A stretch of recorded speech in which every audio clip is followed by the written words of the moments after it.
ప్రభునందు నాకు అత్యంత ప్రియులారా, ఈ పూట మన ధ్యానం కొరకు చదువుకున్న మాట అపోస్తలుడైన పౌలు కొరింథీయులకు రాసిన మొదటి పత్రిక 4వ అధ్యాయం 1వ వచనం. ఇలాగున క్రీస్తు సేవకులమనియు దేవుని మర్మముల విషయములో గృహ నిర్వాహకులమనియు ప్రతి మనుషుడు మమ్మను భావింపవలెను. దేవునికి మహిమ కలుగును గాక. హల్లెలూయా. ప్రభునందు పిల్లరా, పూట చాలా క్లుప్తముగా ఒక చిన్న విషయం మీతో పంచుకోవాలని పరిశుద్ధాత్మ ద్వారా నడిపించబడుతూ వచ్చా. దేవుని యొక్క కార్యములు మన బ్రతుకులలో జరగడం అత్యవసరము అని ఎవరైతే ఆశిస్తున్నారో, దేవుని కార్యములు నా బ్రతుకులో జరగాలని ఎవరైతే ఆశిస్తున్నారో వారికి అత్యవసరమైన అంశం ఇది. దేవుని స్తోత్రం. దేవుని కార్యములు నాలో జరగడం అంటే ఏంటి? ఏ కార్యములని? ఏమండి? స్వస్థతలు, అద్భుతాలు, లేకపోతే ఆశీర్వాదాలు, లేదా భూమి మీద దైవికంగా దేవుడిని అడ్డం పెట్టుకుని సుఖపడే కార్యాల కోసం నేను చెప్పటల్లా. అవి జరగనివ్వండి, జరగక పోనివ్వండి. మరొక కార్యం అయితే ఖచ్చితంగా జరిగి తీరాలి. ఏంటంటే దేవుని సింహాసనం దగ్గరకు రావడం. ఏంటండి? అది నాకు అక్కర్లేదు అనుకుంటే ఈ మెసేజ్ అక్కర్లేదు. లేదు, ఖచ్చితంగా నాకు దేవుని సన్నిధిలో నేను కనబడాలండి, దేవుని సింహాసనం దగ్గర నేను రావాలండి అనుకుంటే కనుక ఈ మెసేజ్ చాలా విలువైనది. దేవుని స్తోత్రం కలుగునుగా. ఒక చిన్న అంశం మీకు పరిచయం చేస్తాను, తర్వాత పరిశుద్ధ గ్రంథములో మీరు ధ్యానం చేసుకోండి. ప్రభునందు నాకు అత్యంత ప్రియులారా, చూడండి, ఇక్కడ అపోస్తలుడు ఏమని మాట్లాడుతున్నారండి? ఇలాగున క్రీస్తు సేవకులమనియు దేవుని మర్మముల విషయంలో గృహ నిర్వాహకులమనియు మనుషుడు మమ్మను భావించాలి, గుర్తించాలి, గ్రహించాలి అని చెప్తున్నాడు. ఏమని గ్రహించాలి? దేవుని సేవకులు, తర్వాత దేవుని మర్మముల విషయంలో, మర్మముల విషయంలో దేవుని గూర్చిన సంగతులను నేర్పించు విషయంలో, బోధించు విషయంలో గృహ నిర్వాహకులు అంటే వాటిని నిర్వహించువారు, మెయింటైన్ చేసేవాళ్ళం. ఏమంటే దేవుని సంగతులు ఏమైతే ఉన్నాయో వాటిని సంఘానికి తీసుకొచ్చి అందించేవాడు. ప్రభునందు ప్రియులారా, ఈ దినములలో దైవజనుడు అనే పదానికి విలువలేని పరిస్థితి ఒకటి ఏర్పడింది. సేవకుడు అనే పదానికి విలువలేని పరిస్థితి ఏర్పడింది. అసలు సేవకుడు అంటే ఏంటో తెలియని స్థితి సేవకులకే ఏర్పడింది. పిల్లరా, ఇవాళ సేవా పరిస్థితి కూడా అలాగే ఏర్పడింది. ఏ దిక్కు లేకపోతే దేవుడే దిక్కు అన్నట్టు చాలా స్థలాల్లో ఏం జరుగుతుందంటే, సేవకులుగా బయటికి వస్తున్న వాళ్ళు ఇది బాగుంది, ఇదో మంచి వ్యాపారం లాగా బాగుంది, ఎందుకంటే చక్కగా నలుగురు పాస్టర్ గారు అని గౌరవంగా మాట్లాడతారు. ఇటు వెళ్ళినా అటు వెళ్ళినా 10 రూపాయలు చేతిలోకి వస్తా ఉంటే కాలరం మాయకుండా, కష్టపడుకోకుండా సుఖంగా సంపాదించుకోవచ్చు అనే బాపత బ్యాచ్ కొందరు బయటకు వచ్చారు. బతకడానికి ఎక్కువ దారి లేక, ఎడిపోయిన ఉద్యోగం రాక, చదువుకోవడానికి చదువు లేక, సో ఈ పని చేసుకున్నాం అనుకోండి శుభ్రంగా. ఏమంటే గుర్రెలు కాసుకున్నట్టే. 4 కుటుంబాలు ఉంటే చాలు. ఒక ఆయన అంటాడు ఆ మధ్య, 4 బలమైన కుటుంబాలు ఉంటే చాలండి, ఏం అక్కర్లేదు. నాతోనే అన్నాడు, ఎవరో కాదు. ఏముండాలంట? 4 బలమైన కుటుంబాలు ఉంటే చాలండి, మనకి అక్కర్లేదు, ఏం అక్కర్లేదు అంటే ఇది సేవ. సేవకుల పరిస్థితి వాడు ఎలాగ ఉంది. మరికొంతమంది ఏంటంటే, సంఘం విస్తారంగా బలంగా ఉందని చెప్తే అందులో గ్రూప్ కట్టుకోవడం, ఏమంటే వీడు తెగట్టుకోవడం, అక్కడి నుంచి అదొక రాజకీయ వ్యాపారం. తప్పించి అసలు దైవజనుడు అంటే ఏంటి, దేవుని పని అంటే ఏంటి, వాళ్ళు చేయాల్సిన బాధ్యత ఏంటి, ఎలాంటి అర్హత కలిగి ఉన్నప్పుడు వాడు దైవజనుడని అవుతాడు. ముందు ఈ సంగతి దైవజనుడికే తెలియని పరిస్థితి ఏర్పడింది. ఏంటంటే భౌతికంగా ఒక వ్యాపార సంస్థగా దీనిని క్రియేట్ చేశారన్నమాట. 10 మంది చోట కూడుకుంటే ఆడల్లో ఒక కుంపటెట్టడం, ఎవడో ఒకడు వచ్చేసి ఈడు పాస్టర్ ఎట్టగట్టగా అలాగేలాగని చెప్పడం, ఒక 10 మందిని తెగేసుకుపోయి ఆడుకుంటాం, ఒక్కొక్క కోవడం పెట్టడం. ఇది ఒక వ్యాపారం అయిపోయింది. అసలు ఏం జరుగుతుంది, ఎందుకు జరుగుతుంది అనే సెన్స్ లేదు. విశ్వాసులకి కూడా తెలియదు. విశ్వాసులు కూడా అంతే, అవును అలాగా ఇలాగా సరే అయితే పద మనం మాత్రం అర్థం కావట్లేదు. ఎవడికాడు ఎడగొట్టేసుకో సేవలు ఇలా సేవ అయింది తప్పించి స్వతహాగా దైవాత్మాభిషేకముతో, పిలుపుతో, దర్శనముతో వచ్చిన సేవకులు చాలా అరుదుగా కనబడుతున్న పరిస్థితి ఉంది. ఎందుకంటే పిల్లరా, దైవజనుడు అనేవాడి యొక్క లక్షణములు వేరు. ముందు వాళ్ళని గుర్తుపట్టడానికి కూడా కొన్ని కళ్ళు కావాలి. ఎవరు పడితే వాళ్ళు గుర్తుపట్టడం సాధ్యం కాదు. వీళ్ళకు కూడా అర్హత ఉండాలి. వాళ్ళు ఏమై ఉన్నారో, ఏం చేస్తున్నారో, ఎందుకు చేస్తున్నారో, ఎలా చేస్తున్నారో, ఏమండి వాళ్ళకు ఉన్నటువంటి క్వాలిఫికేషన్ ఏంటో వాళ్ళు కూడా ఒక అవగాహన కలిగి ఉండాలి. ఇవాళ దైవజనుడుగా పిలువబడుతున్న వాళ్ళు, ఏర్పాటు చేయబడుతున్న వాళ్ళు చాలా మంది, నేను సేవకులు విమర్శించే పని నేను చేయాల, కానీ ఇప్పుడు ఈ పని ఒక విషయం చెప్తున్నాను మీకు అంతవరకే, దేవునికి స్తోత్రం కలుగునుగా. చాలా మంది ఉన్నటువంటి విధానాన్ని బట్టి వాళ్ళని చూసినటువంటి విశ్వాసాలు ఎలా ఉంటారంటే పాస్టర్లు అంటే ఎలాగే ఉంటారని, ఏదో ఒక సంస్థ మీద డిపెండ్ అయి ఉండేవాళ్ళు, లేకపోతే ఏదో ఇప్పుడు చెప్పాడు 4 కుటుంబాల మీద డిపెండ్ అయి ఉండేవాళ్ళు, లేకపోతే ఏదో ఒక సంఘ పెద్ద మీద డిపెండ్ అయి ఉండేవాళ్ళు. ఎవరో ఒకరు చేతి కింద బతుకుతూ ఉంటారు, 4 మాటలు చెప్పుకుంటా కాలక్షేపం చేస్తూ ఉంటారు. మేము కూడా సేవకులమే. ఆ లెక్కలో అందరు సేవకులను చూడటం విశ్వాసం అలవాడైపోయింది. ఎందుకంటే పాస్టర్ గారు అంటే ఇంతే కదా అన్నట్టు. అందరూ అలా ఉండరండి. మాక్సిమం అసలు అందరూ అలా ఉండకూడదు. ఒకవేళ అలా ఉంటే వాళ్ళని దైవజనులుగా గుర్తించకూడదు. ఏదో ఒక చేతి కింద బతికేవాడు దైవజనుడు కాదు. ఏదో ఒక 4 మనుషుల మీద డిపెండ్ అయి నడిచేవాడు దైవజనుడు కాదు. దైవజనుడు అనేవాడు దేవుని గృహ నిర్వాహకుడు, దేవుని ఇంటిలో పనివాడు. దేవునికి స్తోత్రం కలుగునుగా. హల్లెలూయా. దేవుని మర్మముల విషయంలో పనివాడు. ఏమండి దైవజనుడు అనేవాడు ఎలా తయారవుతున్నాడు అంటే దేవుని వలన తయారవుతున్నాడు. దేవుని పిలుపు వలన, దేవుని ఏర్పాటు వలన తయారవుతున్నాడు. దేవుని యొక్క సంకల్పమును బట్టి అతడు నిర్ణయించబడిన వాడు, ఏర్పాటు చేయబడిన వాడు, ప్రత్యేకించబడిన వాడై ఉంటాడు. అతని ఆలోచనలు, అతని నడక, అతని పలక, అతని వ్యవహారం అంతా దేవుని నిర్ణయము చొప్పున జరుగుతూ ఉంటది తప్ప ఏ మనుషుల నిర్ణయాల మీద అది ఆధారపడదు. దేవునికి స్తోత్రం కలుగునుగాక. హల్లెలూయా. చెప్పింది మీకు అర్థమవుతుందా, అర్థం కావట్లేదు? ఏమంటున్నాను నేను? అతడు ఏమై ఉన్నాడో దాన్ని గ్రహించడము, దాన్ని గుర్తించడము అనే కార్యం మొదట సంఘము చేయాలి. ఏమండి మీ సేవకులను గతంలో చాలాసార్లు చెప్పాను, సేవకులను పరిశీలించండి. ఏం చేయండి? పరీక్షించండి. వాళ్ళను పరిశీలించండి, పరీక్షించండి. వారు సరైన అనుకుంటేనే వెంబడించండి. వెంబడించడం అంటే వచ్చి చర్చిలో కూర్చుని వెళ్ళడం కాదు. ఇక్కడ చాలా విషయాలు ఒకదాని తర్వాత ఒకటి లింకప్ అయి ఉన్నాయి.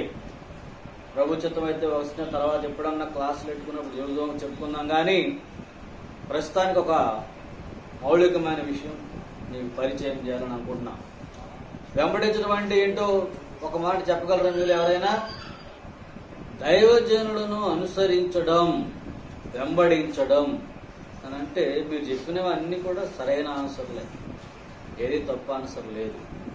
అయితే ఇక్కడ మీరు ఆలోచించాల్సిన విషయం మరొకటి ఉంది అంటే, మరైతే అలాంటప్పుడు ఆ దైవజనుడి ఆలోచనలు మనం ఎన్ని అనుసరించాం, ఆ దైవజనుడి వ్యక్తిత్వం మనం ఎంత అనుసరించాం, వారి విశ్వాసమును మనం ఎంతవరకు అప్డేట్ చేసాం, మన జీవితాల్లో వాటిని మనం ఎంతవరకు ఫాలో అవ్వగలిగాం. ఈ సాక్ష్యం ఉండాలి ఖచ్చితంగా. ఇది నా సేవకుల్లో నేను చూశాను, ఇదిగో నా జీవితంలో చేశాను అని చెప్పగలిగిన సాక్ష్యం ఉన్నప్పుడు వెంబడించినట్లు లెక్క. అలా చెప్పలేకపోతే మనం వచ్చి కూర్చుని వెళ్ళిపోయినట్లు లెక్క.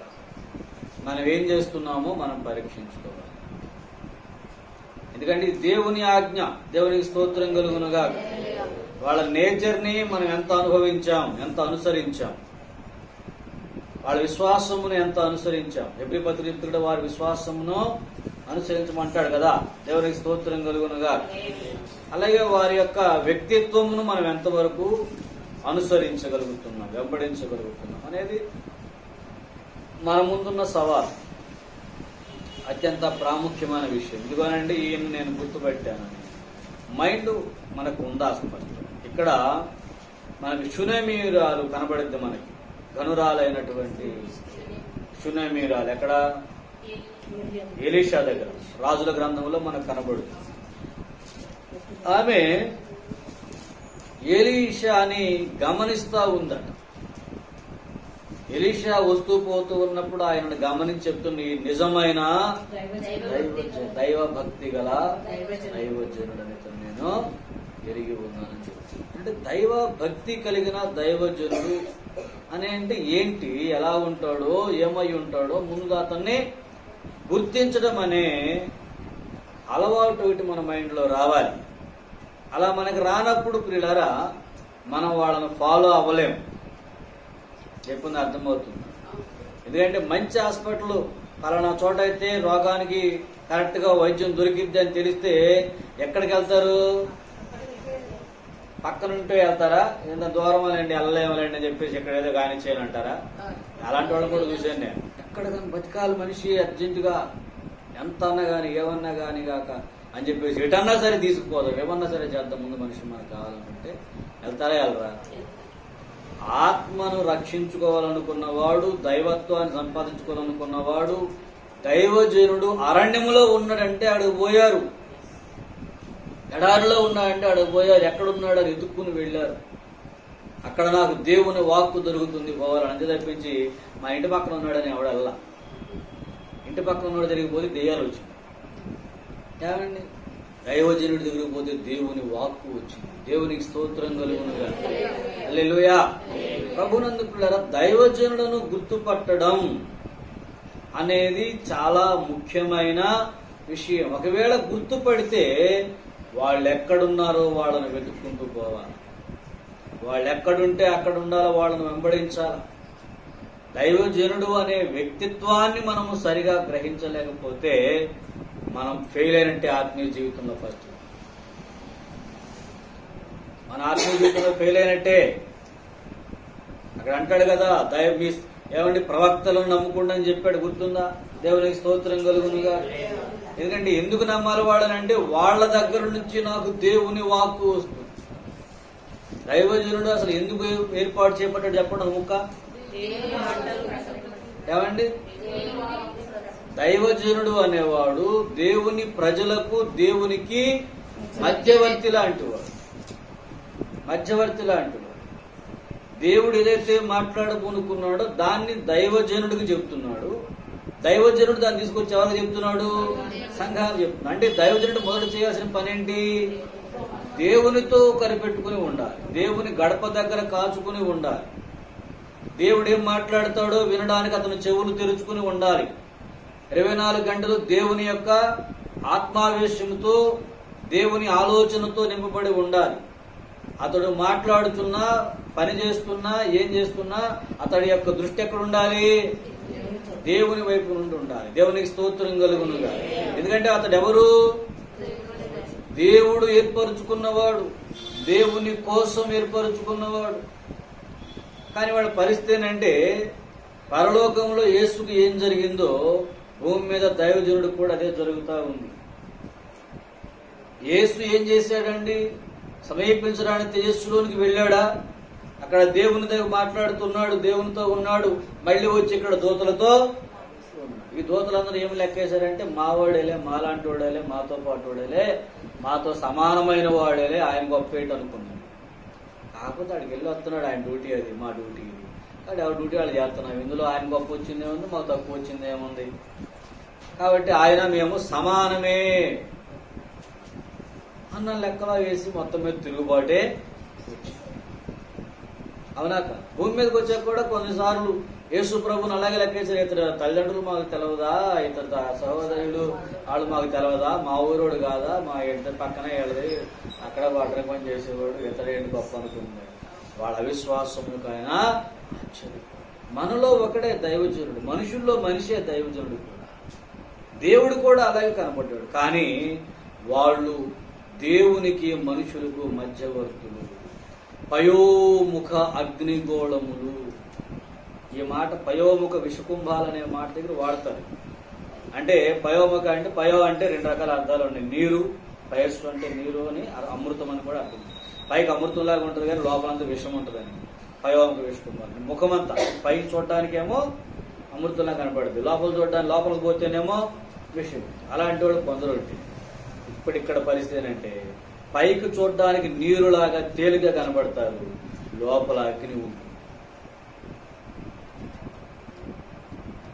పయోముఖ అగ్నిగోళములు అన్నాను. దేవునికి స్తోత్రం కలుగు.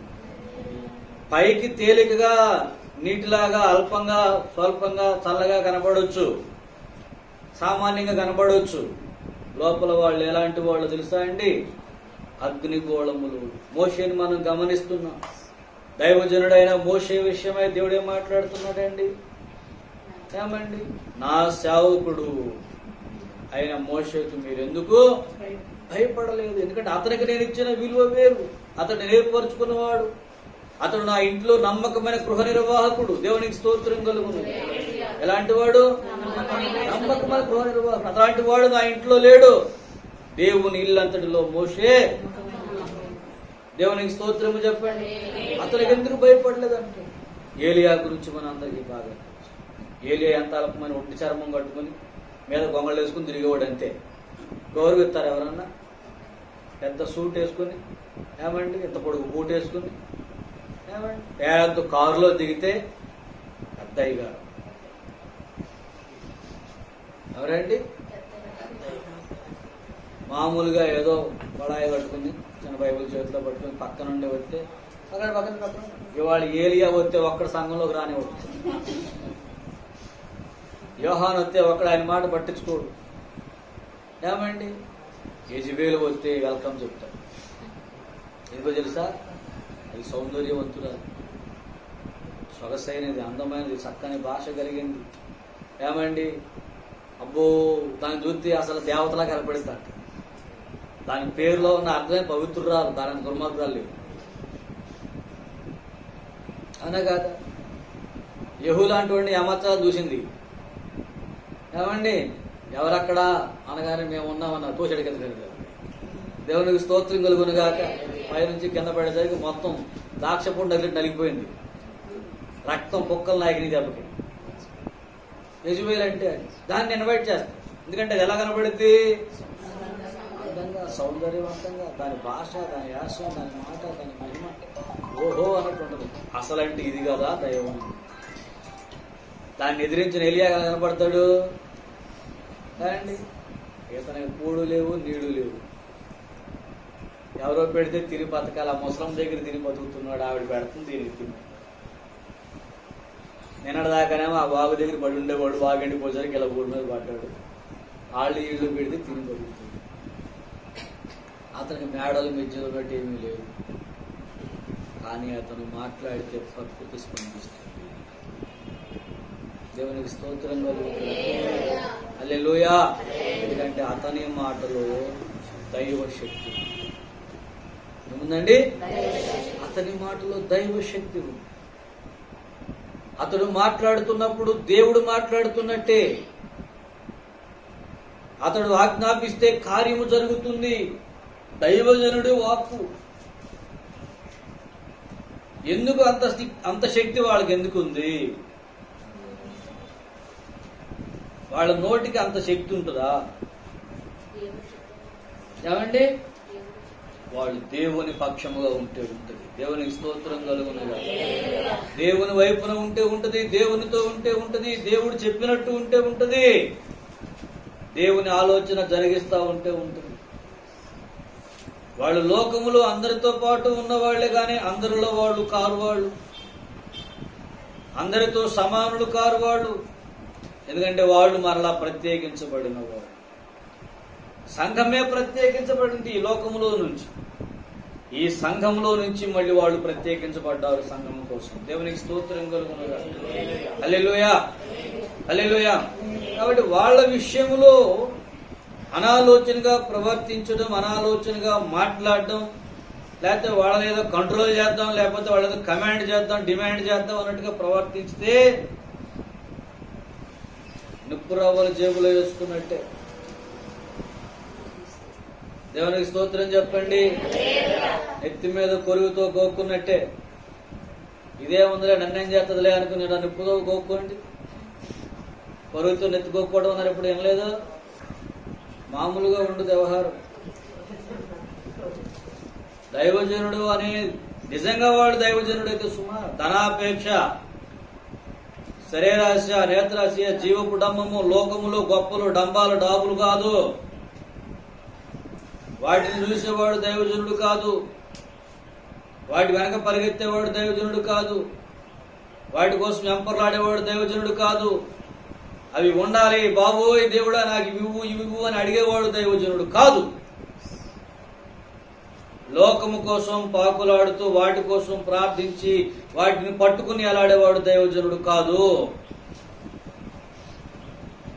దేవుని కోసం దేనైనా పక్కన పెట్టి దేవుని మాట కోసం మాత్రమే బతికేవాడు దేవుని సేవకుడు, దైవజనుడు. దేవునికి స్తోత్రం చెప్పండి. హల్లెలూయా. ఈ తరంలో సేవకులందరూ అలా ఉండాలని నేను ఆశపడుతున్నా. కానీ వాళ్ళు ఏం జరుగుతుందో తెలుసా మీకు? ఇవాళ సేవకు వచ్చే రేపు బిల్డింగ్ కట్టాలి, ఇల్లుండి దానిపైన అంతస్తు కట్టాలి, ఆ తర్వాత కారు ఉండాలి, పైన ఇది ఉండాలి, అవి ఉండాలి, ఆ తర్వాత ఆఖరిలో ఏసీ సమాధి ఉండాలి. ఏడదే సమాధిలో కూడా ఏసీ ఉండాలి, లేకపోతే అయ్యగారు ఉండలేదు.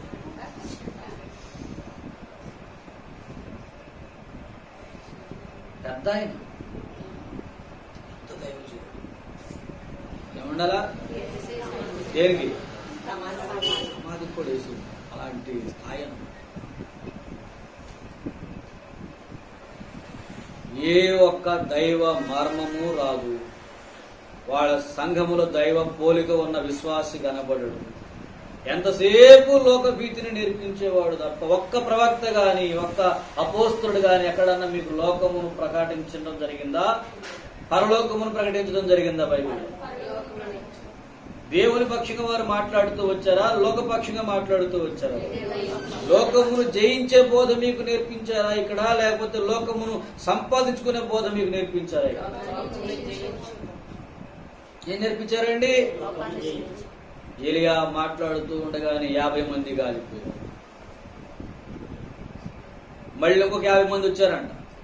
వాళ్ళు వచ్చి రెండు కిందకు దిగుకుంటున్నాడు ఆ రాజుగానే, నేనే దైవజనుడు. మళ్ళీ 50 మంది గాలిపోయారు. మూడో బ్యాచ్ మళ్ళీ వచ్చి ఈసారి జాగ్రత్తగా పోయి వాకాళ్ళు వేసారంట. వాకాళ్ళు వేసి దండం పెట్టి జాగ్రత్తగా పోయి, ఇదిగో నాయన నా ప్రాణము నీకు ఇష్టమైనదిగా ఉండనిమ్ము, బతిమాలుకుంటున్నాను బాబు, దయచేసి రమ్మంటే ఇప్పుడు మళ్ళీ దేవుడి వైపు కూర్చోడు. దేవుడు అంటాడు పర్లేదు వెళ్ళాను. అప్పుడు దేవుని ఆజ్ఞ పట్టుకుని బయలుదేరి వెళ్ళాడు. దేవుని ఆజ్ఞ పట్టుకుని బయలుదేరి వెళ్ళి అక్కడ చెప్పాడు మళ్ళీ, ఇశ్రాయేలీయులలో దేవుడు ఉన్నవాడు లేడు అనుకుని నువ్వు పోయా బయలుదేరిపోకుని విచారణ అడిగావా? నువ్వు మంచం నుంచి తెగని చెప్పాడు. తప్పని తెచ్చింది. దేవునికి స్తోత్రం కలుగును గాక. హల్లెలూయా. ఎందుకు ఇదంతా జరుగుతుంది తెలుసా? నీకు చాలా కాలం క్రితం ఒక మాట చెప్పాను నీకు. అది నాకు దేవుడిచ్చిన వాగ్దానం కూడా మీ గతంలో చెప్పాను, గుర్తుంది. ఏమాట గుర్తుంది? ఏమన్నా? యెషయా ప్రవచన గ్రంథం 44:26 తీయండి.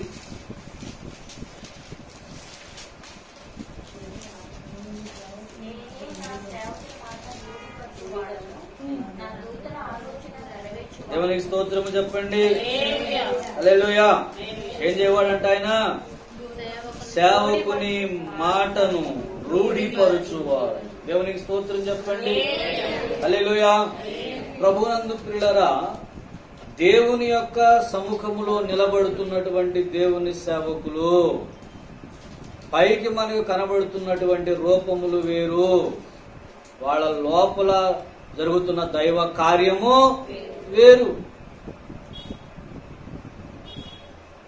వాళ్ళ లోపల దైవ సన్నిధి కలిగిన వారు, దేవునితో సహవాసం కలిగిన వారు, దేవుడితో నడిచేవాళ్ళు, దేవుని పోలికలోనికి సంఘమును నడిపించడానికి ప్రయాసపడుతున్న వారు, దేవుని పక్షముగా సంఘమును హెచ్చరిస్తున్నారు, గద్దిస్తున్నారు, బుద్ధి చెబుతున్నారు. వాళ్ళు దేవుని పక్షముగా భూమి మీద ఒక మాదిరికరమైన బ్రతుకును వాళ్ళు కనబరచవలసిన వారు ఉన్నారు. దేవునికి స్తోత్రం కలుగునుగా. హల్లెలూయా. ఎలా పడితే అలా ఉండడానికి వాళ్ళు కుదరదు. వాళ్ళు మనుషుల ఆలోచన చొప్పున ఉండడానికి అసలు కుదరనే. మోషే ఎప్పుడైతే దేవుని ఇంటివానిగా, దేవుని సంఘంలో దేవుని సేవకుడిగా బయలుదేరి బయటకు వచ్చాడో, ఆ తర్వాత అతని కుటుంబం యొక్క విలువ ఎంత ఉంది చెప్పండి. అక్కడ మోషే కుటుంబము విలువ ఎంత? ఇశ్రాయేలు సమాజంలో రక్త సంబంధుల పాత్ర ఎంత అని అడుగుతున్నాను. ఏమండి?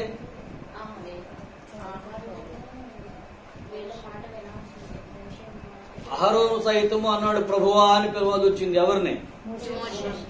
అహరోను పెద్దోడా మోషే పెద్దోడా?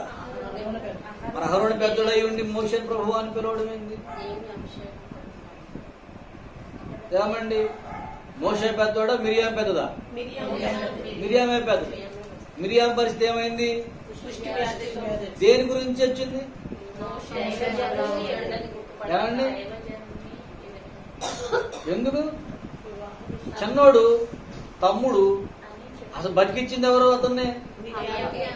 అతను బతికిచ్చింది ఎవరు? నేను కనుక ఆ రోజు అలా చేసి ఉండకపోతే నువ్వు ఉందురా?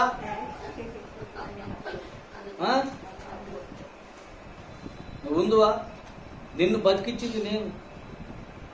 నా మాట వినవా నువ్వు అంటే, నీ మాట వినుట న్యాయమా? దేవుని మాట వినుట న్యాయమా? దైవజనుడు అనేది ఒక ప్రత్యేకత. అది ఏర్పాటు చేయబడ్డ వ్యక్తి. అతను మన వలన కాదు, అతను ఏర్పాటు చేయబడింది. ఎవరి వలన? దేవుడు పట్టుకున్న వ్యక్తి అతను. దేవునికి స్తోత్రం కలుగునుగా. అతడు మనుషులలో నుంచి దేవుని కొరకు దేవుడు ప్రత్యేకించుకున్న వ్యక్తి. ఇక అతని మీద మానవ ప్రభుత్వం ఉండడానికి కుదరదు. అతని మీద ఎవరి ప్రభుత్వం ఉంది? అంతే. తప్పించి మానవ ప్రభుత్వం ఉండదు. వాళ్ళు ఎలాంటి వాళ్ళన్నా కానిగా, ఎంత దగ్గర వాళ్ళన్నా కానిగా, మానవ ప్రభుత్వం కిందకు వచ్చేవాడు దైవజనుడు కాలేడు. మానవ ప్రభుత్వం కింద నడిచేవాడు దైవజనుడు కాదు. దేవుని ప్రభుత్వం కింద నడిచేవాడు దైవజనుడు. దేవునికి స్తోత్రం కలుగునుగా. హల్లెలూయా. అదే అక్కడ చూపించాడు. మోషే నేను ప్రత్యేకించుకున్నాను, నేను ఏర్పరచుకున్నాను. ఎక్కడండి అది? చదవండి ఒకసారి.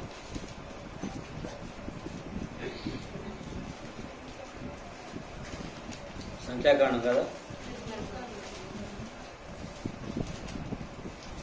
సంఖ్యాకాండం 12:5 నుండి చదవండి.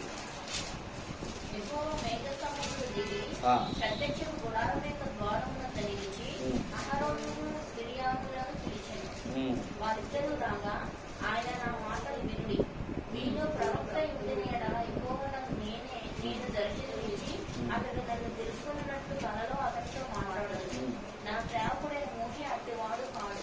అతడు నా ఇల్లంతటిలో నమ్మకమైన వాడు. నేను గూఢ భాషలో కాదు, దర్శనించి ముఖాముఖిగా అతనితో మాట్లాడదు.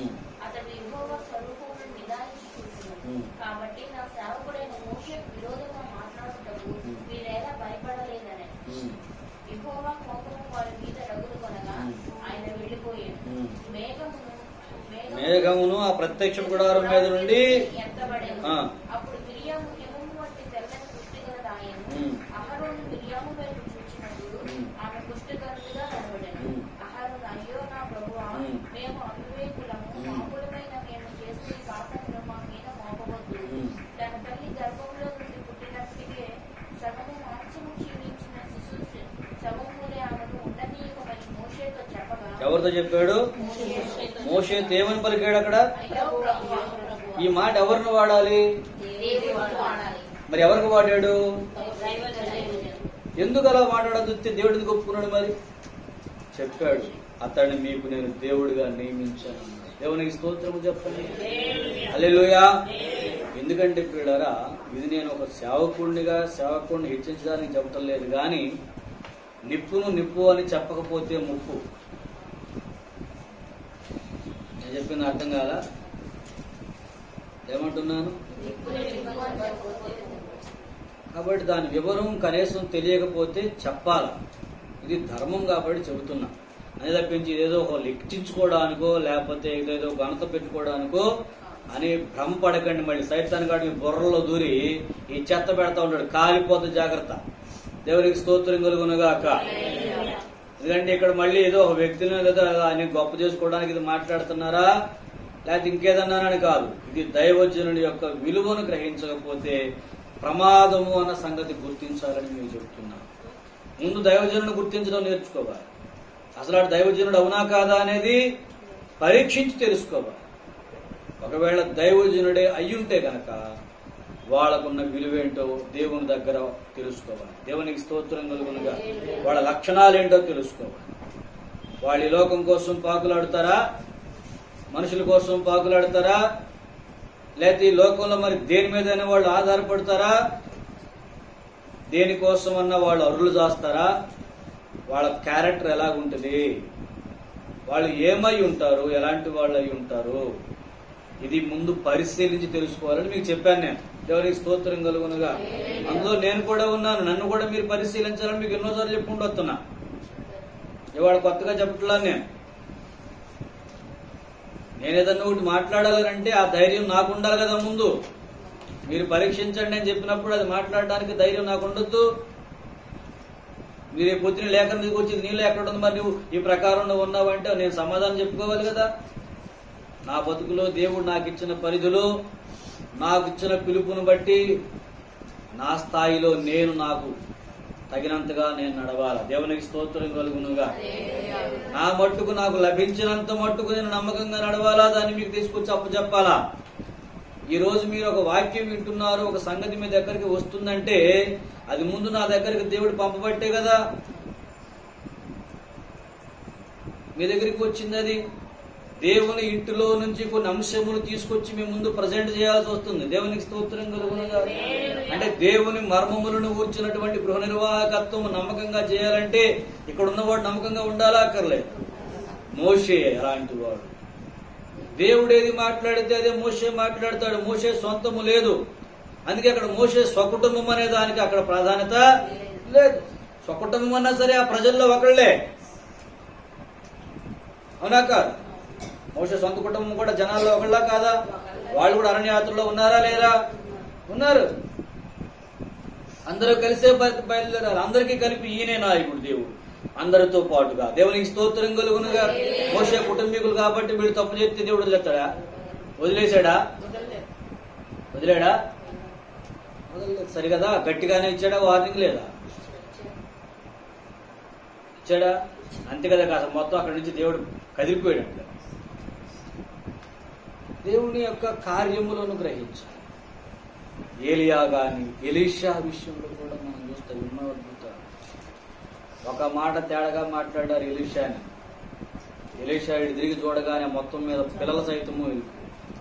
దైవజనులను కూర్చి భయపెట్టడానికి ఈ మాటలు నేను చెప్పటం లేదు, కానీ వాళ్ళ లోపల ఉన్న దైవ శక్తి ఎలాంటిదంటే దేవుని ఏర్పాటు వలన వాళ్ళకి ఆ శక్తి వస్తుంది. దేవుడు ప్రత్యేకించుట కారణం చేత వాళ్ళు దేవునికి భయపడి నడుచుట చేత వాళ్ళు దేవుని మాత్రమే కోరుకుంటూ లోకమును విసర్జించుట చేత వాళ్ళకి ఆ శక్తి వస్తుంది. వాళ్ళు ఏదైనా ఒక పని చేయవలసి వచ్చినా వాళ్ళు దేవుని కంట్రోల్లో చేస్తారు కాబట్టి వాళ్ళకి ఆ శక్తి వస్తుంది. దేవునికి స్తోత్రం. ఇక్కడ మోషే మీద విళంతిరపడ్డారు. మోషేని నా దేవుడు వాడుకున్నది, మోషేతో నా దేవుడు మాట్లాడింది, మాతో మాట్లాడ్డా, మేము మాత్రం ఎప్పటి నుంచో లేమా, మోషే కంటే ముందే పుట్టాం మేము అన్నారంటే వీళ్ళిద్దరు. చదవండి 12వ అధ్యాయం ప్రారంభంలో ఒకసారి. 12వ అధ్యాయం ఇప్పుడు చదివిందా అంటే మోషే దేశపు స్త్రీని పెళ్లి చేసుకుని నేను కనుక అతడు పెళ్లి చేసుకుని ఆ స్త్రీని బట్టి మిరియాము ఆరోనులు అతనికి విరోధంగా మాట్లాడేది. ఎవరికి? మోషేకు విరోధంగా మాట్లాడారా? వారు మోషే చేత మాత్రమే యెహోవా పలికించిన ఆయన మా చేత పలికింపలేదా అని చెప్పుకొనగా యెహోవా ఆ మాట వినింది. చాలు, దేవునికి స్తోత్రం చెప్పండి. వీళ్ళు ఇక్కడ చెప్పుకుంటున్నారంట, మోషే ఏదో పని చేశాడు, నీకు నచ్చలా, నీకు నచ్చాల్సిన అవసరం లే. అది ఎవరికి నచ్చాలా? దేవుడికి నచ్చాలి. దేవుడు మోసే పడతారు. నిజంగా ఒకవేళ మోసే తప్పే చేస్తే మోసేని దేవుడు ఎలా కొట్టాలో దేవుడికి ఒక మాట చెప్తాను. పిల్లలు అక్కడ చాలా జాగ్రత్తగా, ఎంత గొప్ప ప్రవక్తలైనా సరే సమాజాన్ని అనగా దేవుని సమాజాన్ని, సంఘాన్ని దూషిస్తే దేవుడు వాళ్ళని కూడా వదిలిపెట్టాడు. అందులో మోసే ఉంది. మోషే ఇశ్రాయేలు సమాజాన్ని ఒక పరుషపు మాట మాట్లాడాడు, ఒక మాట తూలి మాట్లాడాడు. అవునాక ఎన్నోసార్లు సమాజం కోసం పోరాడి ప్రార్థించి నిలబడిన వాడు, బతికించిన వాడు ఎవరో మోషే. అలాంటి మోషే నడిచి నడిచి నడిచి 40 ఏళ్ళు వాడితే విసిగిపోయి ఒక మాట అన్నాడు. నేను కానీ మిమ్మల్ని అన్నానా? మిమ్మల్ని విసిగిపోయి దుర్మార్గులారా అనేది తిట్టాడు. దేవుడు అంతకుముందు చాలా సార్లు తిట్టాడు. ఎవరిని? ఈయనల్లి అడ్డపడ్డాడు, ప్రభా అని కోపం రాని మాట. కానీ ఈయనంటే మాత్రం దేవుడు ఒప్పుకోవాలి. మళ్ళీ నువ్వు కనాని వెళ్ళమన్నాడు అంతే. ప్రభా ఇదే నాకే, నువ్వు కూడా జాగ్రత్తగా ఉండాలి. ఆ దేవునికి స్తోత్రం కలుగును గాక. ఒక చిన్న మాట తేడాగా సంఘమును దూషించొద్దని చెప్పేది అదిగా. నేను ఏ ఒక్కడు కూడా సంఘమును తృణీకరించి మాట్లాడకూడదు, దేవుని ప్రజలు తృణీకరించకూడదు. దేవుని ప్రజలను తృణీకరించినప్పుడు పౌరుషం వచ్చింది ఎవరికి? దేవునికి కాదు, దైవజనుడు. దావీదు లేచి మాట్లాడా, సున్నతి లేని ఫిలిష్తీయుడు జీవం గల దేవుని సైన్యం తృణీకరించడానికి ఏ పాటి వాటి వీడు ఏ చెప్తున్నాడు అంటే దేవునికి స్తోత్రం కలుగునుగా. సంఘమును దూషించకూడదు. వాళ్ళు ఎన్ని లోపాలు ఉన్నాయి సంఘంలో? ఇశ్రాయేలు అన్న పత్తిత్తులాళ్ళు అన్న అన్ని పాపాలే, అన్ని లోపాలే. వాళ్ళకు చూసి చూసి చూసి చూసి మోషే చివరికి వచ్చేసి ఒక మాట అన్నాడు అంతే. ఆ జనమును దూషిస్తావా అని చెప్పి అంటాడు దేవుడి. ఇదేంటి నువ్వే కూడా సంపాదన కానీ వీళ్ళని వచ్చి విసిగిపోయి నువ్వే అన్నావుగా ప్రభువా అంటే నేనంటా ఎన్నిసార్లు సంఘం విసిగించిన, ఇంతమంది ఎన్ని రకాలుగా ప్రవర్తించిన అది దేవుడు లెక్క చూసుకుంటాడు. నా పైన అంటే నేను చెప్పాల్సింది గృహ నిర్వాహకత్వం నాది, తీర్పు వాళ్ళు పాపం చేసినప్పుడు దేవుడు వదిలిపెట్టాడా? ఒక పక్కన తెగులు వచ్చి నడుక్కుంటూ పోయిందా లేదా? సచ్చారా లేదా? పెట్టలాగా రాలిపోయారు మొత్తం సంఘం. ఇశ్రాయేలీలు మొత్తం అరణ్యంలో పోయారు కదా. ఎవరు? ఐగుప్తు నుంచి బయలుదేరిన వాళ్ళు. అర్థం కావట్లా? దేవునికి స్తోత్రం చెప్పండి. ఐగుప్తు నుంచి బయలుదేరిన ఇశ్రాయేలీలు మొత్తం పోయారు. ప్రభునందు నాకు అత్యంత దేవుని భయము అనేది మనకు అవసరం. దేవుని భయము లేకపోతే ప్రమాదంలో పడతాం. మోషే అనే ఒక మాట అక్కడ అంటే దేవుడు ఆయన్ని గద్దించాడా లేదా? అలాంటి మోషేని దేవుడు ఉట్టిన వదిలేస్తాడా? ఇక్కడేదో చేశాడు ఒక పని, దేవుడు చూసుకుంటాడు. మోషే విషయం నిజంగా తప్పు చేస్తే వదిలేస్తాడు దేవుడు, కానీ ఆయన్ని వదలడు కదా. మరి నీకెందుకు బాధ? ఈవిడ వచ్చేసి ఆడు అట్టగా చేస్తాడు, ఆడు అలాంటి వాడు ఇలాంటి వాడు, ఆడితో దేవుడు మాట్లాడుతున్నా మాతో మాట్లాడు. తన తమ్ముడే కదా మరి. ఎవరికి? ఆహారం. ఇద్దరు చెప్పుకుంటారంట కూర్చుని అక్కడ. ఇక రేపు నుంచి ఇటు పక్కన తెద్దామరా పోయా పూసుకలం చేసుకొచ్చాడు అనేసి వీళ్ళు చెప్పుకున్నారంట. దేవుడు అన్నారంట ఆ మాటలు గుర్తెట్టుకోండి. మీరు ఎక్కడ ఏ మూల మాట్లాడిన దేవుడు అంటున్నాడు. మీరు సంఘానికి, దైవజనులకు, దేవునికి ఎక్కడ విరోధంగా మీరు మాట్లాడిన దేవుడు అంటున్నాడు. దాన్ని బట్టి తీర్పులు ఉంటాయి. మీరు ఆలోచన చేసుకోండి, దేవుడు వింటున్నాడు, జాగ్రత్త. దేవునికి స్తోత్రం కలుగునుగాక. దేవుడు వింటున్నాడు, జాగ్రత్త. భయము కలిగి ఉండాలి దేవుడి సన్నిధిలో. ఈ వ్యక్తికి ఎలాంటి విలువ ఇవ్వాలో, అతని దగ్గర మీరు ఎలా నడవాలో ఒక క్రమాన్ని అక్కడ దేవుడు నేర్పిస్తున్నాడు. దేవునికి స్తోత్రము చెప్పండి. అలాగే ఎలీషా విషయం మనం చూస్తే అక్కడ కూడా ఈ కార్యం జరిగింది. ఆ గెహజీ అనేవాడు ఉంటాడు కదా, ఎలీషా మామూలు పోడాడు, వీడు వెనకాల తిరగడం వల్ల మాకేం లాభం లేదు, మామూలుగా తినవడో రెడీమేడ్ గా కుక్కలాగా తయారయ్యాడు మాకు అనుకుని ఆ నయమాని వెనకాల పడ్డాడు. అత్తపట్లో గెప్పట్లో రగ్గులు గిగ్గులు అని తెచ్చుకుని ఇంట్లో దాచుకుని మెల్లిగా వచ్చాడు కూర్చున్నాడు. ఎలీషా అడిగాడు, ఏడకెళ్ళొచ్చు గహజీ అంటే పక్కకి వెళ్ళొచ్చు అంటే అవునా ఆడు రోగం నీకు వచ్చి ఇప్పుడు బాగుంటాడు. దేవునికి స్తోత్రం. ఆడి దుప్పట్లో బట్టలు బంగారం తెచ్చుకున్నావే, మరి రోగం తెచ్చుకోలేదే, అది కూడా వస్తుంది బాగుంది. దెబ్బగా ఉన్నపాడుగా కుష్ఠరోగం వచ్చింది. అంటే ఇప్పుడు మనకు అలా లేదులేండి మాస్టర్ గారు. అంటే నీకు అలా లేకపోవచ్చు, వేరే రూపంలో అవుతుంది. ఒకవేళ శరీరంలో రాకపోవచ్చు, ఆత్మలో అవుతుంది. ఒకవైపు నుంచి రావచ్చు, మరోవైపు నుండి అవుతుంది. ఎటు నుంచి రావాలో. ఎందుకంటే దేవుడు మార్పు లేనివాడు, ఆయన కార్యములు మార్పు లేనివి. దేవునికి స్తోత్రము చెప్పండి. దేవుడితో చెలగాటమా, దేవుని ఏర్పాటుతో చెలగాటమా, దేవుని నిర్ణయాలతో చెలగాటమా?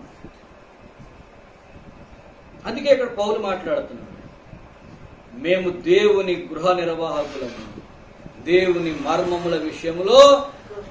నీకు ఈ వాక్య అసలు దేవుని దైవజనుడు మనకు అర్థం కావాలంటే ఒకటే ముక్క అండి. అతను ఏం మాట్లాడుతున్నాడో అది అర్థమైతే అతను ఏమై ఉన్నాడో మనకు అర్థమవుతుంది. నేను చెప్పింది అర్థమైందో మీరు చెప్పండి. ఏమన్నాను? అతను మాట్లాడుతున్నది లేఖనమా, సత్యమా, కాదా, లేక తన స్వయమా? ముందు గ్రహించాలి. దైవజనుడు దేవుని ఏర్పాటు, దేవుని యొక్క సంకల్పమును సమాజానికి తీసుకుని వచ్చు, దేవుని ఉద్దేశములు సంఘానికి నేర్పించు. చదవండి మూలవాక్యం మరొకసారి, నేను ముగించేస్తున్నాను.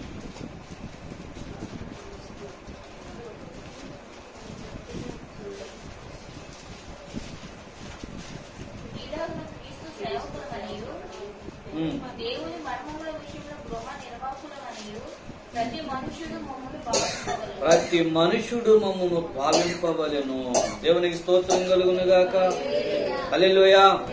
ప్రభువునందు నాకు అత్యంత ప్రియులారా, దేవుని పక్షముగా ఉన్నవాళ్ళు, దేవుని తరపున మాట్లాడుతున్నారు వాళ్ళు, దేవుని యొక్క సంగతులు వాళ్ళు మాకు తేటపరుస్తూ దేవుని పోలికలోకి మేము రావడానికి వాళ్ళు మమ్మల్ని చెక్కుతున్నారు. మరప్పుడు వాళ్ళకి ఇవ్వవలసినటువంటి ప్లేస్ ఏంటి, వాళ్ళ గురించి మనం చేయవలసిన ఆలోచన ఏంటి, వాళ్ళ దగ్గర మనం నడవలసిన విధానం ఏంటి పరీక్షించుకోవాలి. ఈ తలకాయ అనుకుంటున్నాం. ఈ తలకాయలోనే దేవుని వాక్య ధ్యానం జరుగుతుంది. దేవుని మాట ఇక్కడికే వస్తుంది, దేవుని అభిషేకం ఇక్కడికే వస్తుంది, ఇక్కడి నుండి సంఘం మీదకి వస్తుంది. దేవునికి స్తోత్రం కలుగును. ఇక్కడ దేవుని వాక్య మర్మముల ఏమండి కేంద్రం, ఖజానా అంటారు దాన్ని. ఏంటది? ఖజానా. ఈ తలకాయని కూడా జాగ్రత్తగా కాపాడుకోవాలి దైవజనుడు. ఎవరు చేయబడితే ఆడు చేయి ఎత్తినే పడకూడదు. దైవజనుడు చేయి ఎత్తినే పడడం మంచిదేనేమో కానీ ఎవరు చేయబడితే ఆడ చేయి దైవజనుడి తల మీద పడకూడదు. ఎందుకు పడకూడదు? దాని యొక్క వెంట్రుక కూడా అభిషేకించబడి ఉంటుంది. ఇది కూడా తెలుసుకోవాలి. చనిపోయిన తరువాత కూడా దైవజనుని శరీరంలో పరిశుద్ధాత్మాగ్ని ఉంది. దేవునికి స్తోత్రం. ఎవరి విషయంలో జరిగింది అది? పౌలు కచ్చీఫ్లో శక్తి వచ్చింది, పేతురు నడికట్టులో శక్తి వచ్చింది. వాళ్ళు వాడిన వస్తువుల్లోనే శక్తి ఉంటే వాళ్ళు ఉంటున్న ఒంటికి ఉండదా? అయితే ఇది ఎలా మనకు దక్కుతుందనంటే వారి విశ్వాసము బట్టి ఏర్పడుతుంది. దేవునికి స్తోత్రం కలుగును. హల్లెలూయా. ఏమంటే ఏర్పడుతుంది? వెంట్రుకలు కట్టేస్తే ఉన్నకాడకు మొత్తం అభిషేకం బాగొట్టుకున్నాడు ఒక ఆయన. వెంట్రుకల్లో ఏముంది? దేవుని మాట వలన కలిగిన అభిషేకం ఉంది. దేవునికి స్తోత్రము చెప్పండి. హల్లెలూయా. అణువును దేవుని వశములో ఉంది. దేవుడు వాడుకుంటాడు, దేవుడు నడిపిస్తాడు, దేవుడు తీసుకుపోతాడు. ఎటు కావాలంటే అటు ఆ శరీరంతో పాటు. కాబట్టి వాళ్ళ శరీరములు విలువైనవి, వాళ్ళ ఆత్మలు విలువైనవి, వాళ్ళు వాడుతున్న వస్తువులు విలువైనవి. వాళ్ళు వాడుతున్న వస్తువు సైతము విలువైన, ప్రతిదీ విలువైన. ఇదంతా ఎందుకు ఈ మాట అని అంటే, ఆ రకమైన విశ్వాసం మన బతుకులో లేకపోతే వాళ్ళ నోటి నుండి వచ్చే మాటకు మనం విలువ ఇవ్వలేం, తద్వారా ఫలము పొందలేం. వాళ్ళ ప్రార్థనకు మనం విశ్వసించలేం, తద్వారా ఫలము పొందలేం. ఇంకా డాక్టర్ మీద నమ్మకం లేనప్పుడు వైద్యము కుదరదు ఎంత చేసినా. నేను చెప్పింది అర్థమైంది. డాక్టర్ మీద నమ్మకం లేకపోతే ఎంత మంచి వైద్యం చేసినా వైద్యము పనిచేయదు. డాక్టర్ మీద నమ్మకం ఉండాలి. అలాగే నీ సేవకుడి విషయం నీకు అర్థం కాకపోతే అతడు చెప్పే మాటలన్నీ మీకు బూజుపోని కబుర్లు లేక ఉంటే, ఏదో చెప్పారా అండి బాబు, గంట చెప్పి చెప్తాడు, అర్థం కాదు, బాగా సాగదు, ఏదో కదా అదేదో తెలిపోదాం అనుకుంటుంటాం మేము కూర్చొని అని అంటే, నువ్వు ఎన్నటికీ నీ సేవకుడు వల్ల ఇంకా తెలుసా, ఈ సేవకుడు పేదవాడే గాని అనేక మంది ఐశ్వర్యవంతులు అవడానికి కారకుడు అవుతున్నాడు. ఈ సేవకుడు రోగిగా ఉండవచ్చు గాని అనేకులు బ్రతకడానికి, స్వస్థత పొందడానికి కారకుడవుతున్నాడు. ఇతడు వెలివేయబడ్డవాడుగా కనబడవచ్చు గాని అనేకులు ఘనత పొందడానికి ఇతడు కారకుడవుతున్నాడు. ఇదే మాట పౌలు కొరింథీయులతో అన్నాడు. దేవునికి స్తోత్రం కలుగును. హల్లెలూయా. ఏమంటున్నాడు చూడండి ఒకసారి కొరింథీ పత్రికలోకి వచ్చి, 2వ కొరింథీ పత్రిక 9వ అధ్యాయం 6వ అధ్యాయం అనుకుంటా, ఒకసారి చూడండి. చూసారా? 6, 8, 10 చదవండి. ఘనత వలనను సుకీర్తి దుష్కీర్తుల వలనను దేవుని పరిచారకులమయ్యుండి అన్ని స్థితులలో మమ్మల్ని మేము మెప్పించుకొనుచున్నాము. మేము మోసగాండ్రమైనట్లుండి సత్యవంతులము, తెలియబడిన వారమైనట్లుండి బాగుగా తెలియబడిన వారము, చనిపోచున్న వారమైనట్లుండి ఇదిగో బ్రతుకుచున్న వారము, శిక్షింపబడిన వారమైనట్లుండి దుఃఖపడిన వారమైనట్లుండి ఎల్లప్పుడూ సంతోషించువారము, దరిద్రులమైనట్లుండి అనేకులకు ఐశ్వర్యము కలిగించువారము, ఏమీ లేని వారమైనట్లుండి సమస్తమును కలిగిన వారము, కలిగించువారము. దేవునికి స్తోత్రం కలుగును. తినడానికి ఒక పూట తిండి లేని వాడిగా ఆ సారిపోతు విధురాలు ఇంటికి పోయాడు. అక్కడ ఆయన్ని పెంచుతున్న స్త్రీగా ఆమె ఉంది. ఆమె మీద ఆధారపడి బతుకుతున్న వాడుగా ఏలియా ఉన్నాడు. నిజం చెప్పండి, ఆమెను ఏలియా పెంచాడా, ఏలియా అని ఆమె పెంచిందా? కానీ చిత్రం ఎలా కనపడుద్ది? దిక్కులేనివాడమ్మ మా పంచన చేరాడు, మేము పెంచుతాం. కానీ అతడు అంచన జారబట్టు నువ్వు నీ బిడ్డ బతుకున్నాడు. ఒక స్థాయి వచ్చాక కొడుకు చచ్చిపోయాడు, ఆమె మెలిగి గర్వం వచ్చినట్టు ఉంది పాపం. నేనే నిన్ను పెంచాను, నేనే నిన్ను కొడుకు చచ్చింది.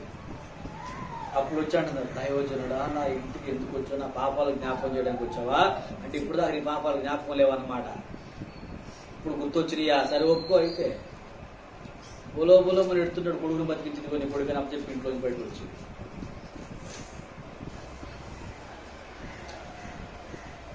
దైవజనుల విలువ సునమీరు వారు కరెక్ట్గా గుర్తుపట్టి, కొడుకు లేడని తెలిసింది, మళ్ళీ కొడుకుని దేవుడు ఇచ్చాడు. ఇచ్చిన తర్వాత ఆయన చనిపోతే ఈ బిడ్డను పట్టుకెళ్ళి దైవజనుడు మంచంలో పెట్టి గాడిద కట్టుకుని దైవజనుడు ఇంటికి పోయి, ఎక్కడున్నాడు ఎత్తుకుంటూ పోయి దైవజనుడిని తీసుకొచ్చి, కొడుకుని నాకు తెలుసు నువ్వు వస్తే కార్యం జరిగింది, నీ లోపల ఆ శక్తి ఉంటున్నా.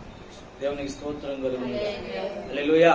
నా బిడ్డల్లో ఒక బిడ్డ, ఆత్మీయ బిడ్డ చనిపోయే పరిస్థితి, చచ్చిపోలేదు రండి, నా మాట చెప్పలేను. బయట పడుకోబెట్టేశారు, కింద పడుకోబెట్టేశారు. నేను వెళ్ళేసరికి నేను అప్పుడు రాజమండ్రిలో ఉన్నా. మా పాస్టర్ గారు వచ్చి ప్రార్థన చేస్తే బతుకుతాడు. పాస్టర్ గారిని పిలిపిస్తారా లేదా అని చెప్పేసి పట్టుబట్టింది. నాకు ఫోన్ వచ్చింది, పిలిపించారు. వెళ్ళేసరికి పడుకోబెట్టారు, ప్రార్థన చేశాను, బతికాడు. దేవునికి స్తోత్రం. ఇప్పటికీ బతికే ఉన్నాడు. ఆమె చచ్చిపోయి, అమ్మాయి చెప్పి ప్రభు దగ్గరికి వెళ్ళిపోయింది, ఆయన బతికే ఉన్నాడు. ఏమంటే చనిపోయిన వాడు బతికారంటే అది మన శక్తి కాదు, అక్కడ దైవ కార్యం జరిగితేనే బతుకుంటారు. ఇప్పుడు ఎందుకు వచ్చి నువ్వు బతికించు అని అంటే ఎర్రితనం అవుతుంది. అక్కడ ఎందుకు అలా జరిగింది అని అంటే వాళ్ళ విశ్వాసమును బట్టి ఆ శక్తి అక్కడ విడుదలవుతుంది. దేవునికి స్తోత్రం కలుగునుగా. ఆ విశ్వాసం నీలో లేకపోతే దైవజనుడు కాదు, యేసు ప్రభువుని ముందుకు వచ్చిన కార్యం జరుగుతుంది. ఎందుకంటే యేసు కూడా వచ్చినప్పుడు వారి అవిశ్వాసం ఆశ్చర్యపడిన అద్భుతాలు చేయలేకపోయిన రాయబడి సొంత జనం దగ్గర. మార్కు సువార్తలో మనకు అది కనపడుతుంది కదా, యేసే చేయలేకపోయిన అద్భుతాలు అక్కడ. ఎందుకంటే వారి అవిశ్వాసం బట్టి. దైవజనుని విషయమైన సరైన అవగాహన జ్ఞానం మనకు లేకపోతే వాళ్ళ నోట్లో నుండి వచ్చి ఏ మాట మనకు ప్రయోజనము కాదు, మన బతుకులో ఫలించదు. వాళ్ళని మనం ఏం చూస్తున్నామంటే ఏదో మన మీద డిపెండ్ అయి బతికే వాళ్ళలాగా, మనం బతికెత్తున్నట్టుగానో, లేకపోతే మనం ఏదో వాళ్ళని పెంచి పోషిస్తున్నట్టుగానో, లేకపోతే మనం లేకపోతే వాళ్ళు లేరు అన్నట్టుగా కాదు. నీవు ఉన్నా లేకపోయినా వాళ్ళు దేవుని మాటను పట్టుకుని ఉంటున్నారు, గుర్తుపెట్టుకోవాలా. దేవునికి స్తోత్రం కలుగునుగాక. వాళ్ళ నోట్లో దేవుని వాక్కు వస్తూనే ఉంటది, అది ప్రవహిస్తూనే ఉంటది. దాన్ని పొందుకోవడం అనేది నీ మీద డిపెండ్ అయి ఉంటుంది. దాన్ని రిసీవ్ చేసుకోవడం నీ మీద ఆధారపడి ఉంటుంది. నువ్వు దాన్ని సరిగా రిసీవ్ చేసుకుంటే ఐశ్వర్యవంతులు అవుతారు అంటున్నాడు అక్కడ. దేవునికి స్తోత్రం కలుగునుగా. నీకు ఏది కావాలో అది అక్కడ కలుగుతుంది. రాజులను చేయగలరు వాళ్ళు, కింద నుంచి తీసుకెళ్ళి రాజులు సైతము కిందకు తీసుకురాగలరు. ఇవి రెండు దైవజనుల వలన జరిగిన ఈ లోకంలో. దేవునికి స్తోత్రం కలుగునుగా. చెప్పింది అర్థమవుతుందా? ఈ ప్రవక్తలు చేసిందేగా. అంటే ప్రవక్తలు చేశారా, ప్రవక్తల ద్వారా దేవుడు చేశాడా? ఆ విలువ ఎవరికి ఇచ్చాడు? ఆయన.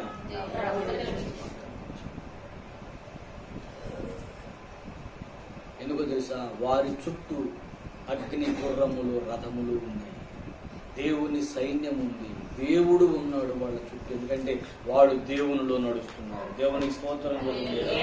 వాడు చనిపోవడానికి సిద్ధమై దేవుని పక్షంగా వచ్చినవాడు, లోకమునకు వేరుపడి దేవుని వద్దకు వచ్చినవాడు. లోకం వాళ్ళ మీద ఏలుబడి చేయడం కుదరదు. లోకమును బట్టి వాళ్ళు స్పందించలేరు. వాళ్ళు స్పందిస్తే అది దేవుని బట్టి స్పందిస్తారు. దేవునికి స్తోత్రం కలుగునుగా. హల్లెలూయా. దేవునికి విరుద్ధమైతే అప్పుడు లోకంతో మాట్లాడు. ఆశీర్వాదమును శాపమును వాళ్ళ వశము. వాళ్ళు దీవిస్తే దీవెన, వాళ్ళు శపిస్తే శాపం. ఎందుకు ఇలా జరుగుతుంది? ఎందుకంటే ఆ వాక్కును, అధికారమును వాళ్ళు ఆయన అప్పచెప్పారు. ఇది పాత నిబంధనలోనండి, కొత్త నిబంధనలో లేదు మీకు అనుకుంటున్నారా? కొత్త నిబంధనలో లేదా? అననీయ సప్ఫీరా స్పష్టంగా కళ్ళ ముందు కనపడుతుండే. ఎందుకంటే ఆ తాళపు చెవులు దేవుడు ఇచ్చాడు వాళ్ళకి. నువ్వు అన్నది నువ్వు అవునంటే అవుతుంది, కాదంటే కాదు. మీరు జరగాలని మీరు ఓపెన్ చేస్తే జరిగింది, మీరు జరగకూడదు తాళం అయితే జరగదా? కాబట్టి దైవజ ముందు అసలు దైవజనుడిని ఫస్ట్ గుర్తుపడటం చెప్పారు. అసలు దైవజనుడు అవునా? వాళ్ళ క్యారెక్టర్ని, వాళ్ళ నేచర్ని గమనించాలి, వాళ్ళ ఉద్దేశం, వాళ్ళ బోధ, వాళ్ళ నడవడిక గమనించాలి. తర్వాత వాళ్ళ దేవుని మాటను బట్టి నడిచే రకాల, సొంత కోరికలను బట్టి బతికే రకాల గుర్తుపెట్టు. లోకాశలతో శరీరాశలతో నడుస్తున్న మనుషులా, లేకపోతే దేవుని భయముతో దేవుడు చెప్పింది చెప్తున్నటువంటి దేవుని వాక్య విషయంలో గృహ నిర్వహణలో గమనించాలి. తర్వాత వాళ్ళకు ఉన్నటువంటి దైవిక అభిషేకాన్ని గ్రహించాలి. ఆ తర్వాత వాళ్ళ వ్యక్తిత్వం, వాళ్ళ ఆలోచనను, వాళ్ళ మాటకు ఇవ్వబడి ప్రభునందు పిల్లరా, వాళ్లను అనుసరించమని దేవుని ఆజ్ఞ మనకు వచ్చింది.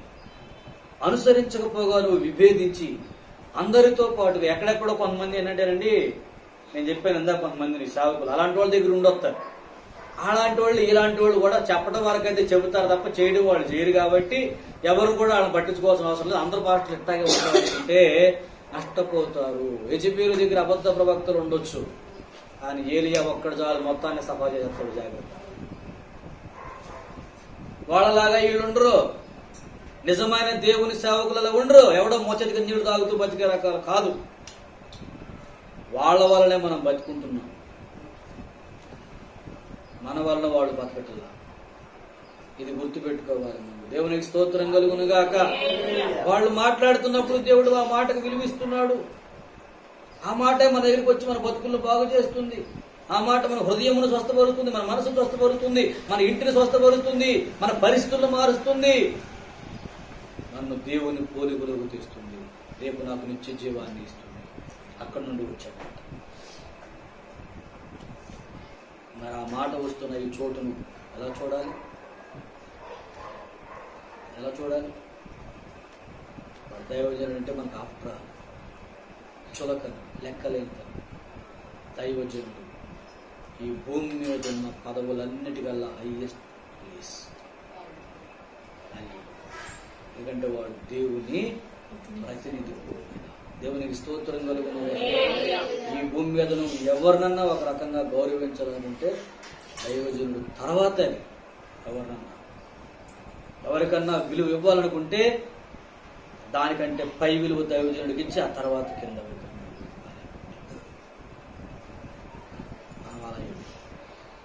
సేవకులు భౌతిక స్థితిని బట్టి చూసి దాన్ని బట్టి వీళ్ళు విశ్వాసం ఎలాగవుతారు? భౌతిక స్థితిలో నీకు ఆధారం. అలాగైతే ఏలియాకి ఎలీషాకి ఈ అపోస్తులకి ఎవడని విలువెత్తాడు? వీళ్ళు పనికొస్తారా? పనికిరా. అందుకే ఆ రోజుల్లో రాజులు కూడా అలాగే చేశారు. ఆయన రాజ్యములు వాళ్ళ మాట మీద ఆధారపడి ఉన్నాయి. దేవునికి స్తోత్రం కలుగునుగాక. మీ జీవితాలు భద్రంగా ఉండాలి, బాగుండాలి, సుఖంగా ఉండాలంటే ఆ మాటకు తగినట్టుగా ముందు విలువించి నడవడం అలవాటు చేసుకోండి. భయపడడం అలవాటు చేసుకోండి. నమ్మకస్తులు నడవడం అలవాటు చేసుకోండి. ఆ ముందర కూర్చున్నది ఒక అగ్నిగోళం. నాకంటే అల్పుడుగా కనబడవచ్చు, భౌతికంగా హీనంగా కనబడవచ్చు, నాకంటే అగ్లిగా కనబడవచ్చు నాకంటే, కానీ అక్కడ నుండే దేవుని అగ్నిస్వరము వినబడుతుంది. అక్కడ నుండే దేవుని మాట నాకు వస్తుంది. నన్ను బతికించే మాట, నన్ను స్వస్థపరిచే మాట, నన్ను నడిపించే మాట, నా బతుకు ఆధారమైన మాట అక్కడ నుండి వస్తుంది. కాబట్టి ఆ నోరు విలువ. ఎందుకంటే తెలుసా, అతడు దేవుని నోరు. చాలా కాలం క్రితం మీకు ఈ మాట నేను చెప్పాను. దేవుడు నాతో చెప్పిన మాటను కూడా మీకు చెప్పే అతను గుర్తున్నా. ఏవి నీచములో ఏవి ఘనములో నువ్వు గుర్తుపట్టినడలని నాకు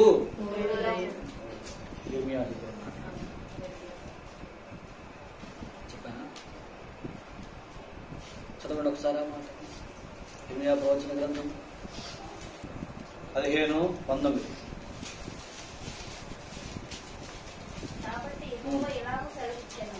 నీవు నా తప్పు తిరిగిన ఎడల నీవు నా సన్నిధిని నిలిచినట్లు నేను నిన్ను తిరిగి రప్పించును. ఏవి నీచములో ఏవి ఘనములో నువ్వు గుర్తుపట్టిన ఎడల నీవు నా నోటి వలె ఉందువు. నీవు నా నోటి వలె ఉందువు. వారు నీ తట్టునకు తిరగబడును గాని వారి తట్టునకు తిరగకూడదు. దేవునికి స్తోత్రము చెప్పండి. గర్వము కాదు, దేవుని మాటను బట్టి నిలిచేవాడు అలా ఉంటాడు. అందుకే ప్రవక్తలందరూ గర్విష్ఠులుగా కనపడ్డారు. వాళ్ళు గర్విష్ఠులు కాదు, దేవునికి భయపడేవాడు. ఏం చెప్పాలంటే వాళ్ళంత పిరికోడు లేదు. ఏలియా అంత పిరికోడు, ఎలీషా అంత భయస్తుడు. అందరికీ భయం ఉంది.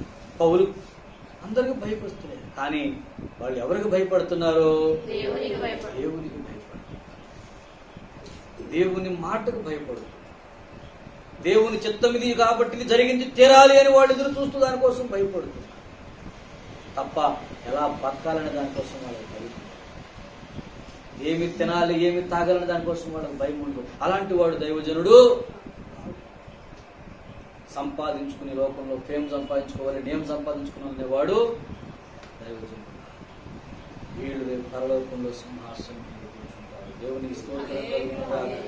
అందుకొరకు సంఘాన్ని సిద్ధం చేస్తారు. దేవుని సంఘాన్ని దేవుని ఇంటి కొరకు, దేవుని ఇంటిగా వాళ్ళు దాన్ని నిర్వహిస్తూ దేవునికి అప్పచెప్పడానికి వాళ్ళని సిద్ధపరుస్తారు. అలాంటి సేవకుల దగ్గర పరాచకాలు, అపార్థాలు, చిరాకు. ఏమండి, ముందు గ్రహింపు నేర్చుకోవాలి. దేవుని నోరు వాళ్ళు. దేవునికి స్తోత్రం కలుగుతుంది. ఎవరండి?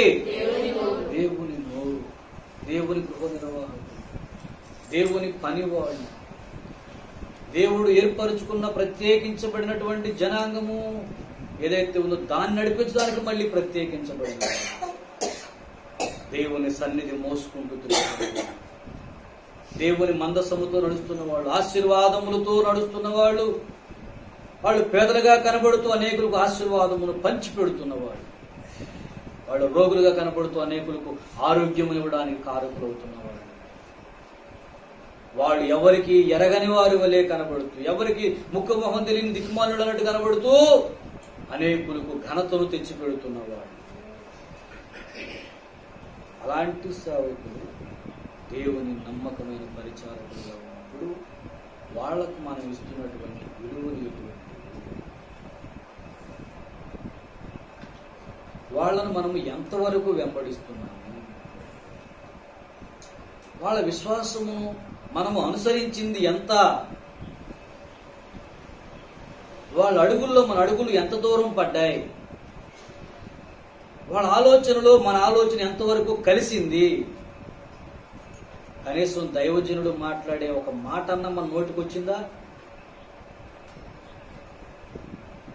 అనుసరించడం అనేది మన జీవితంలో ఏర్పడిందా? ఏది మన మాదిరి? ఆ విషయం అర్థమవుతుందా? ఇందాక మీరు చెప్పారే కొన్ని, వాటిని ఇప్పుడు జ్ఞాపకం చేసుకో. ఎక్కడ మనం దైవజనుడిలో మనం ఎక్కడ? దైవజనుడిలోనే మనము కనబడకపోతే దేవుని ఇంట్లో ఎలా కనబడతాం? దేవునిలో ఎలా కనబడతాం?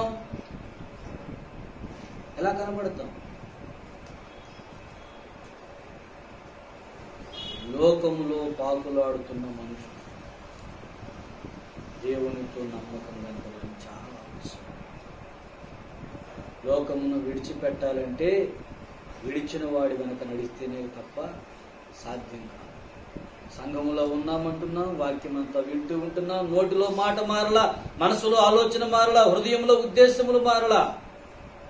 ఇక ప్రవర్తన ఎక్కడ మారిద్ది? ప్రవర్తన ఎక్కడ మారి? బ్రతికి ఎక్కడ మారి? ఆలోచించే తీరు మారలా. నీ సేవకుడు నీకులాగా ఆలోచిస్తున్నాడా? నువ్వు ఆలోచించేలాగా ఉంటుందా దేవుని సేవకుని ఆలోచన? మీ యొక్క ఆలోచన యథా రాజా తథా ప్రజ అంటారు, విన్నారా? అంటే ఇప్పుడు మీ ఆలోచన గ్రహించిన వాడు మిమ్మల్ని చూసి ఏమనుకోవాలా? మీ పాస్టర్ గారు కూడా ఆలోచిస్తాడా అనుకోవాలి. ఖచ్చితంగా చెప్పండి, మీ పాస్టర్ గారు లాగా మీరు ఆలోచిస్తున్నారా, లేకపోతే వేరుగా ఆలోచిస్తున్నారా? మీ ఆలోచనలు విన్న వాళ్ళకి, మీ ప్రవర్తన చూసిన వాళ్ళకి ఎవరు గుర్తొస్తారు? ఫస్ట్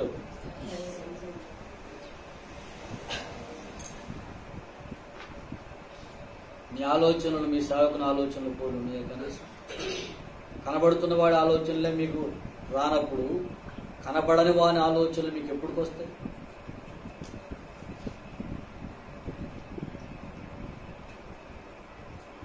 ఎవరి పోలిక మనకు రావాలి? మొదట మన సేవకుని పోలిక మనలో ఉందా?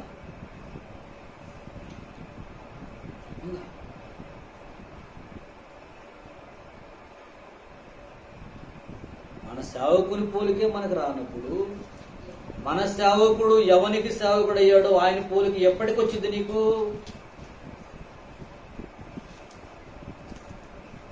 బరువు ఉంది చాలా గుండెల్లో, బరువుతోనే మాట్లాడుతున్నా.